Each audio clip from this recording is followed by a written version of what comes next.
Meski kasus positif COVID-19 masih terus terjadi, namun kasus sembuh secara konsisten juga terus bertambah di Kota Denpasar.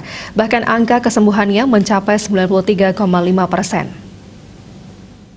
Juru bicara Satgas Penanganan COVID-19 Kota Denpasar, Dewa Gede Rai mengatakan, berdasarkan data pada Kamis tanggal 2 September 2021, kasus sembuh tercatat sebanyak 184 orang, sementara kasus positif COVID-19 mencapai 126 orang dan kasus meninggal dunia bertambah 2 orang.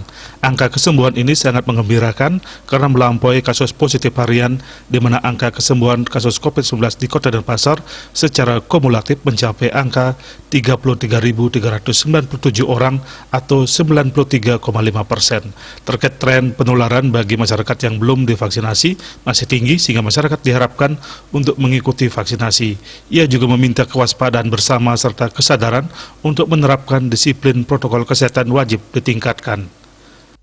Nah, jadi tetap melaksanakan protokol kesehatan dengan 3M ya minimal, memakai masker, menjaga jarak, mencuci tangan, termasuk nanti menghindari kerumunan, mengurangi mobilitas, untuk kita bersama-sama untuk berpartisipasi mencegah penularan COVID-19 ya, sehingga kita berharap nanti dengan semakin landai kasus bisa terkendali, ya tentu nanti akan ada kebijakan-kebijakan terkait dengan relaksasi mungkin ya, sehingga masyarakat bisa beraktivitas dengan tetap menerapkan protokol kesehatan.